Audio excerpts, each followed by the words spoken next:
Ahora voy a conversar con el gobernador del estado Lara, Henry Falcón. Antes quisiera comentarles lo que pasó esta semana. Por ejemplo, en materia de Asamblea Nacional veo aquí unos decretos que salieron en la Gaceta. Acuerdo en rechazo a la campaña de terrorismo mediático realizado por parte de sectores de la derecha contra el sector salud. Acuerdo de apoyo al presidente de la República en la lucha contra la guerra económica. Acuerdo en rechazo al comunicado emitido por el Departamento de Estado de los Estados Unidos de América por representar una nueva agresión contra la República de Venezuela. Y luego están nombrando a José Luis Martínez Bravo, presidente de Corpivensa, empresa del Estado venezolano en el exterior. Creo que funciona esta empresa. Bueno, hay otras cosas y hay también una serie de remociones. Y uno de los que yo comentaba era que aquí cada vez que cambian un ministro, cambian un funcionario, llegan pasando la tabla rasa, pareciera que viniera otro gobierno, y así han pasado por los ministerios tantos viceministros, tantos directores como ministros que hayan nombrado en el gobierno. Por ejemplo, aquí veo que están cambiando a los presidentes del Instituto de Espacio Acuático, están cambiando y nombrando al señor César Vladimir Romero Salazar. Resolución mediante la cual se nombra al ciudadano Jorge Amílcar González, presidente de la empresa del Estado Bolivariana del aeropuerto, y luego también nombran al vicepresidente de Bolipuerto, y que no quedó hueso sano. Hicieron otra raspazón, como digo yo, en el Ministerio de Alimentación, donde además, según el propio Maduro, no lo digo yo, lo dice Maduro, hay mucho que investigar, porque lo que dicen los sectores del mismo gobierno es que ahí hicieron caída y mesa limpia con algunas de las importaciones, y hay personajes del sector público y del sector privado. Veo que también lanzan una callapa anti-zancudo, y MIC denuncia que Uribe financia a los venezolanos. El nuevo país de Maduro vende todo para pagar la deuda. ¿Y qué piensa Henry Falcón de todo esto? Esos acuerdos de rechazo. ¿Realmente hay una campaña mediática contra la salud o hay problemas de la salud propiamente de ella? La misma ministra la ha admitido, ¿no? Mira, yo creo que lo primero que nosotros debemos destacar es que en áreas sensibles para la población, como el tema de la salud, el asunto de la seguridad, debemos nosotros abstraernos de politizar esos temas donde la población mayoritariamente reclama especialmente soluciones concretas, y que no podemos desconocer que hay ciertas debilidades en ambos sectores, especialmente en el sector salud, fundamentalmente en el tema del abastecimiento o desabastecimiento de insumos médicos quirúrgicos. Yo lo puedo decir con propiedad, nosotros administramos allá varios centros de prestación de salud en el estado, uno muy importante, el Hospital Central Antonio María Pineda, y tenemos serios problemas, y yo creo que en esto, bueno, habrá que darle un voto de confianza a la señora ministra, pero hay serios problemas con medicamentos, especialmente el caso de los medicamentos para enfermos oncológicos, bueno, el problema de las compresas, la solución fisiológica, y tú sabes que es delicado, Carlos, que hoy que vivimos una situación en Venezuela bastante crítica en el orden económico, que no solamente ha generado desabastecimiento, inflación, acaparamiento, contrabando, como lo ha declarado el propio gobierno, sino que no vemos soluciones en el corto ni en el mediano plazo. De allí, bueno, llamar a la reflexión al Ejecutivo Nacional para que rectifique con humildad en lo que tengamos que rectificar. Y creo que hoy más que nunca se impone la necesidad, bueno, de retomar las conversaciones con el sector productivo, incluso retomar el diálogo con el sector político del país para lograr un acuerdo para la producción nacional y un acuerdo para la gobernabilidad.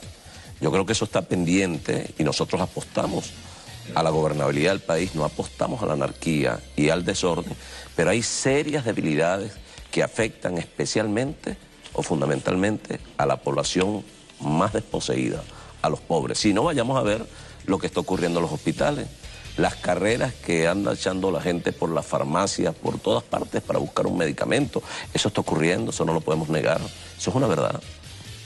Por eso, es una campaña mediática y yo como periodista tengo que informar si fuera ese mi labor en un periódico, en claro, una televisora. Hay un ¿Cómo tema... tú ocultas eso? Claro, no se puede ocultar. Si la gente tiene que hacer ese periplo cansón, además, para conseguir una medicina. Así es. Y lo otro es cómo están sobresaturados los hospitales del país.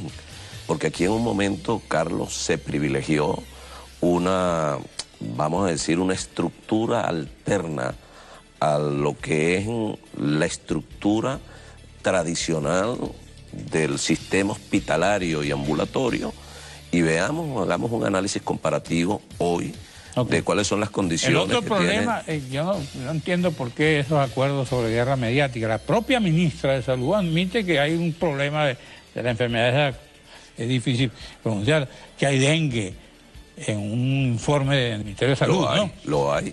¿Cómo tú obvias eso? Claro, no puede. ¿Cómo tú silencias eso? Para que no te digan guerrero mediático. No, pues. Es que eso es una realidad. Okay. Ahora, lo que hay que hacer, y por eso digo, lejos de sentirse hipersensible a la crítica real, bueno, hay cosas como lo que supuestamente... Tú no puedes tampoco aceptar que utilicen un tema tan delicado para hacer campaña electoral, porque también es tan criminal como hacerlo en favor o en contra de una situación. Y es lo que nosotros también estamos... Creo que hay que decir las cosas como son. Bueno, andar con la verdad.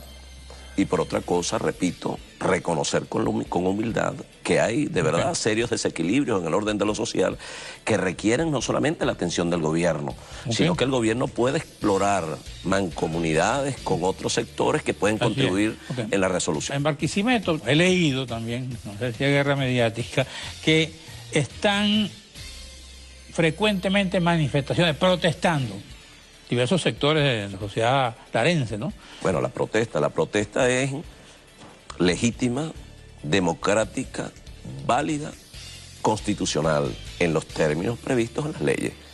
En Lara, como en cualquier parte del país, bueno, hay protestas. Pero en Caracas también. Pero también las hay. Y en Coro. Y eso lo debemos ver como un hecho natural, normal en democracia. Lo que no podemos es habilitar la protesta violenta como método de lucha. Eso no lo podemos concebir. Y eso nosotros lo condenamos y lo rechazamos. Ahorita en Lara, bueno, prácticamente destruyeron allá el Saime. Cosa que nosotros no podemos hablar. ¿Y por qué protestaban? Bueno, no sé, será por la tensión, pero al parecer habían elementos perturbadores, un poco para reeditar lo que en días o meses pasados hubo en buena parte del país con esto de las guarimbas, que generó un efecto muy negativo y que de alguna manera, bueno, lo que hizo fue generar un retroceso en algunas de las acciones de contenido político que se venían realizando y que nosotros no compartimos de ninguna manera. ¿Qué quiere decir esto?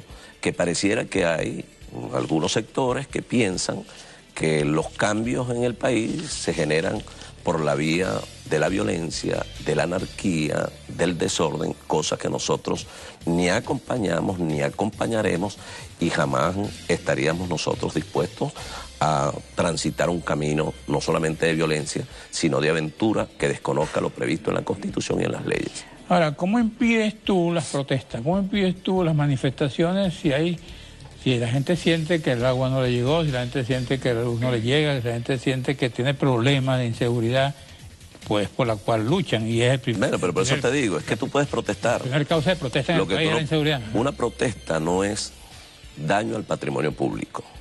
Protesta no es guarimba. Eso no son mecanismos de reclamo frente al Estado.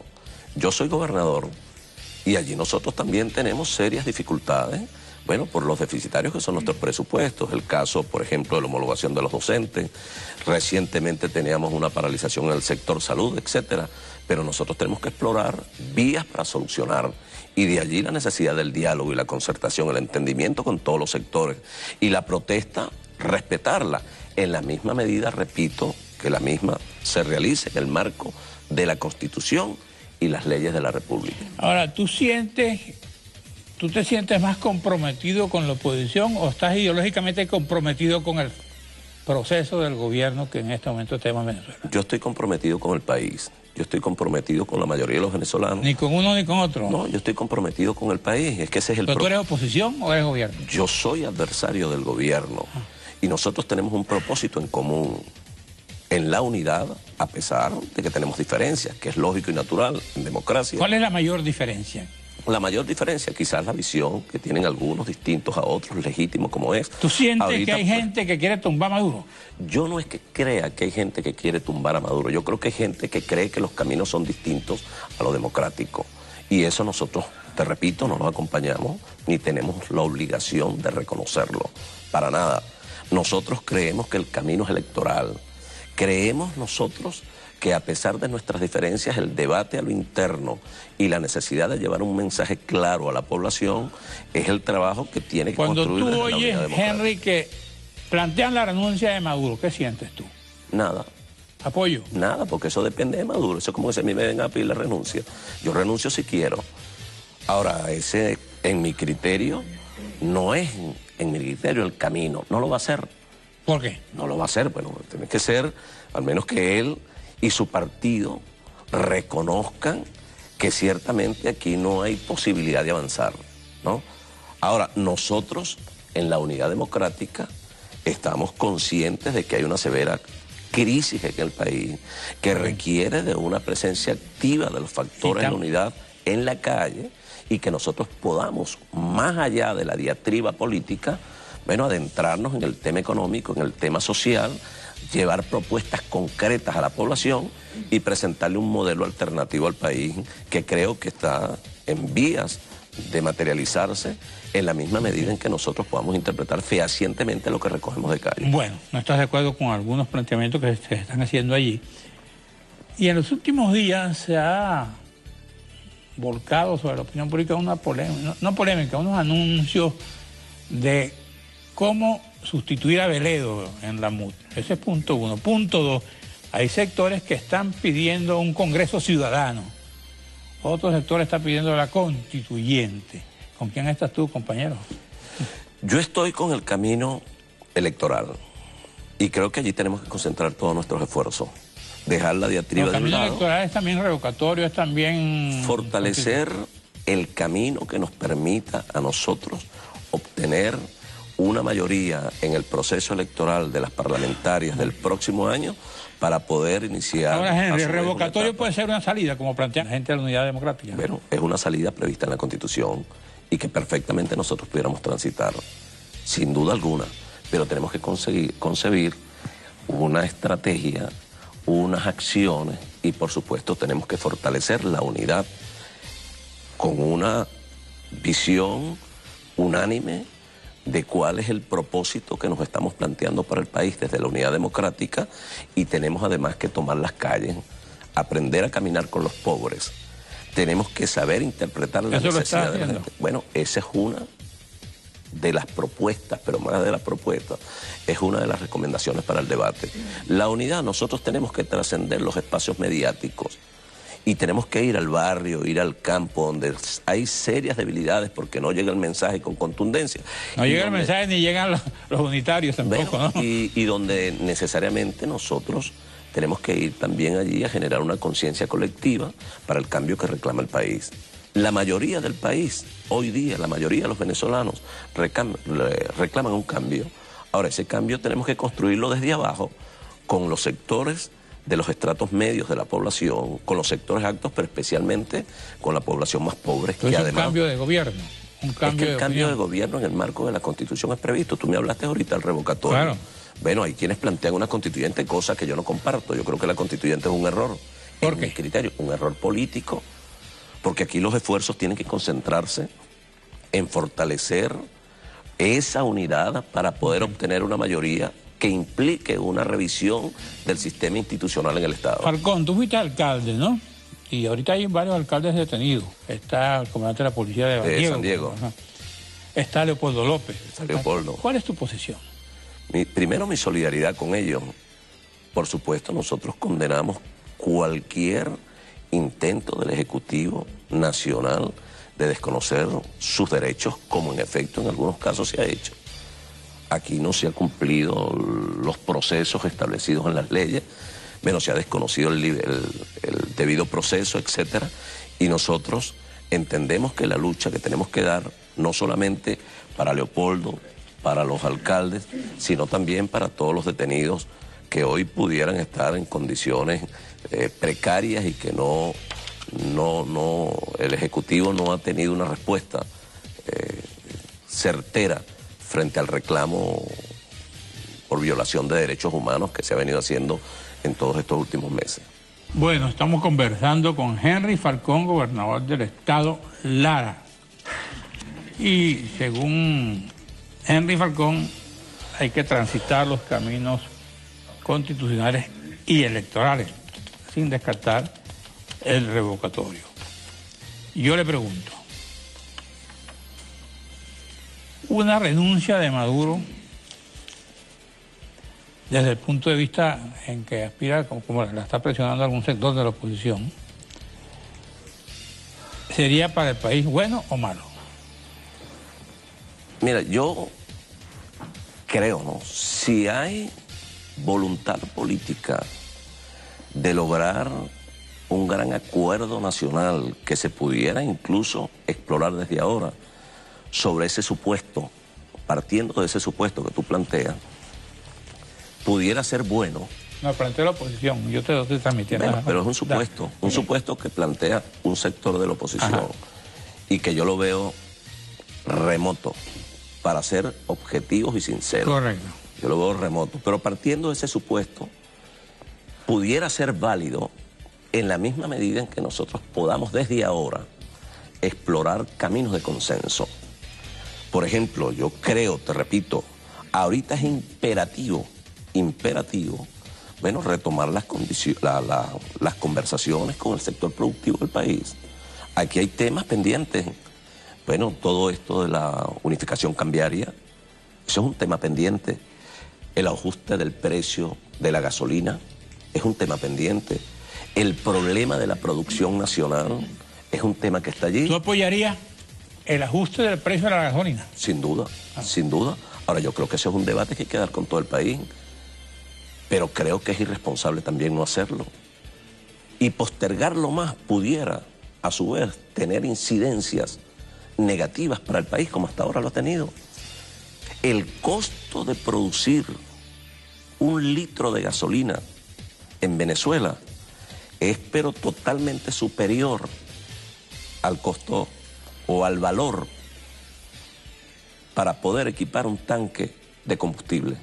Incluso, revisando algunos datos, con el precio de una lata de refresco, llenas 6 veces un tanque de gasolina de 50 litros.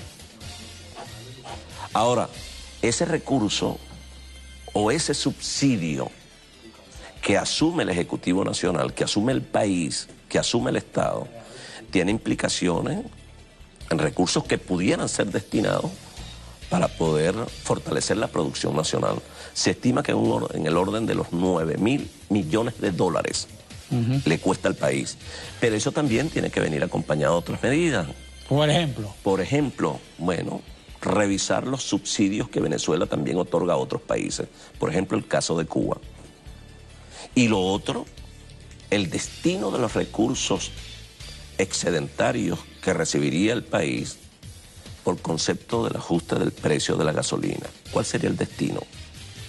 Otras cosas, el gobierno estaría obligado también a revisar el alto nivel burocrático y en algunos casos partidista que tienen no solamente influencia, sino además que tienen prácticamente colapsada.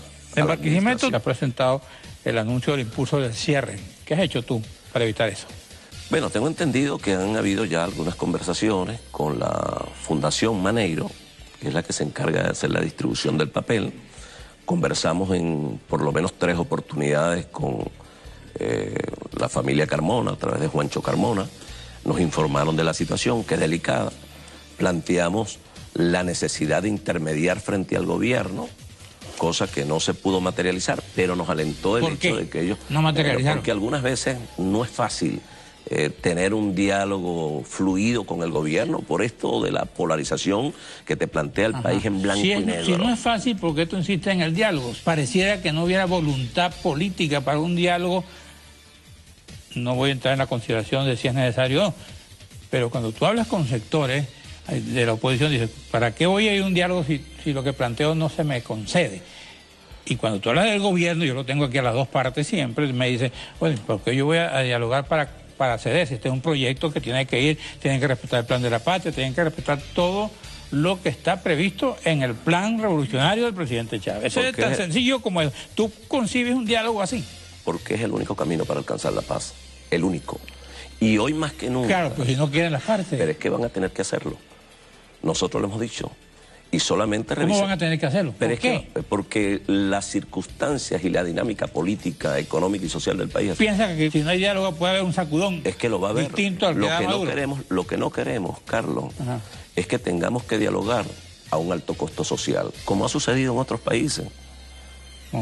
Todas las crisis, no solo las venezolanas, las crisis del mundo, es posible atenuarlas y resolverlas solo por la vía del diálogo y buscando consenso. ¿Qué piensas del sacudón o los sacudones que anunció el presidente de la República? Bueno, que han sido reacomodos, solo reacomodos con una visión política. ¿Tú no te sientes como venezolano beneficiado con las medidas del sacudón? Es que no las he visto. Ni como gobernante. No las he visto. El sacudón que espera la gente es fundamentalmente anuncios importantes en materia económica que puedan generar estabilidad en lo social. ¿Lara, tú has dado algún sacudón?